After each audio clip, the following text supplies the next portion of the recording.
பீகார் சட்டப்பேரவை தேர்தலினுடைய வெற்றி என்பது இந்திய அரசியல்ல ஒரு மிகப்பெரிய திருப்பு முனையை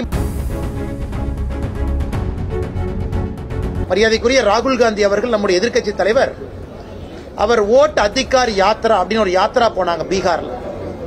அவர் சென்ற பாதையில போட்டியிட்ட எல்லா காங்கிரஸ் வேட்பாளர்களும் தோல்வியடைந்திருக்கு. நண்பர்களுக்கு தெரியும், நேற்று பீகார் சட்டப்பேரவை தேர்தலினுடைய வெற்றி என்பது இந்திய அரசியல்ல ஒரு மிகப்பெரிய திருப்பு முனையை மறுபடியும் ஏற்படுத்தி இருக்கிறது.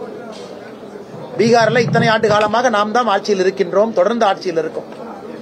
ஆனால் ஆட்சியில் இருக்கக்கூடிய அந்த அரசுக்கு, அந்த கட்சிக்கு மக்கள் மறுபடியும் வரலாறு காணாத அளவுல வாக்கு செலுத்தியிருக்கின்றார்கள் என்றால் நம்முடைய கவர்னன்ஸ் மாடல், நாம் செய்யக்கூடிய வேலை, மக்களுக்கு எது வேண்டுமோ அதை செய்கின்றோம். அதை ஊர்ஜிதம் செய்யும் வகையில் பீகார்ல 243 தொகுதியில 202 தொகுதியில நம்முடைய தேசிய ஜனநாயக கூட்டணி வென்றிருக்கின்றோம்.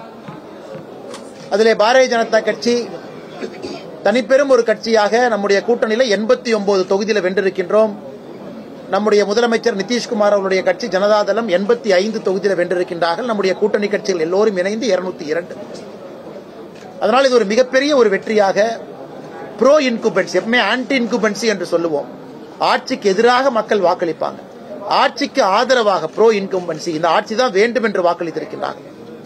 அதே நேரத்தில் நமக்கு தெரியும், நம்முடைய மரியாதைக்குரிய ராகுல் காந்தி அவர்கள் நம்முடைய எதிர்க்கட்சி தலைவர் அவர் ஓட் அதிகார் யாத்ரா அப்படின்னு ஒரு யாத்ரா போனாங்க பீகார்ல.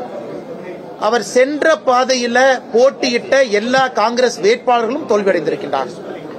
எங்கேயெல்லாம் ராகுல் காந்தி அவர்கள் சென்றார்களோ அந்த ஓட் அதிகார் யாத்ரா, அந்த பாதையில் இருக்கக்கூடிய எல்லா காங்கிரசினுடைய வேட்பாளர்களும் தோற்றிருக்கின்றார்கள். இன்னைக்கு காங்கிரஸ் கட்சி என்பது 5 சட்டமன்ற உறுப்பினர்கள் இருக்கக்கூடிய கட்சியாக பீகார்ல மாறி இருக்கிறது. அதனால்தான் நேற்று நம்முடைய பிரதமர் அவர்கள் பாரதிய ஜனதா கட்சியினுடைய தலைமை அலுவலகத்தில் நம்முடைய தொண்டர்களிடையே பேசும்பொழுது சொல்லியிருக்கின்றார்கள், இன்னைக்கு பீகாரினுடைய தேர்தல் வெற்றி என்பது இந்த பொய்யையும் புரட்டையும் சொல்லக்கூடிய அரசியல்வாதிகளை மக்கள் நிராகரித்திருக்கின்றார்கள் என்று சொல்லியிருக்கின்றார்கள். அதே போல அடுத்து காட்டாட்சி நடக்கக்கூடிய வெஸ்ட் பெங்காலிலும் கூட பாரதிய ஜனதா கட்சியினுடைய ஆட்சி 2026க்கான அஸ்திவாரம் பீகாரிலே போடப்பட்டிருப்பதாக நம்முடைய பிரதமர் அவர்கள் சொல்லியிருக்கின்றார்.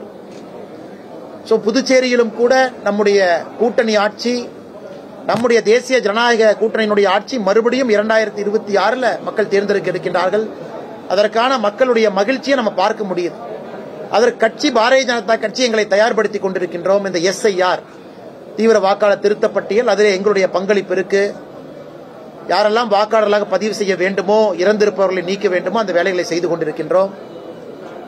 அது மட்டும் இல்ல, இன்னைக்கு அடுத்த 5 மாநில தேர்தல் நடக்க இருக்கிறது. 2026 பொறுத்தவரை கேரளா, தமிழகம், புதுவை, அஸ்ஸாம், வெஸ்ட் பெங்கால், இந்த 5 மாநிலங்கள் தேர்தலுக்கு போறோம். இதிலே குறிப்பாக கேரளத்திலும் கூட இந்த முறை மிகப்பெரிய அளவில் பாரதிய ஜனதா கட்சியினுடைய வெற்றி வாய்ப்பு அதிகரித்திருக்கிறது. அதையெல்லாம் நாம் பார்க்கின்றோம். அஸ்ஸாமில் ஆட்சியில் இருக்கின்றோம், மறுபடியும் வரப்போகின்றோம். வெஸ்ட் பெங்கால் ஆட்சிக்கு வர இருக்கின்றோம். புதுச்சேரியில் மறுபடியும் தேசிய ஜனநாயக கூட்டணி நம்முடைய ஆட்சியை தக்க வைக்க இருக்கிறது. தமிழகத்திலும் தேசிய ஜனநாயக கூட்டணி ஆட்சிக்கு வரும்.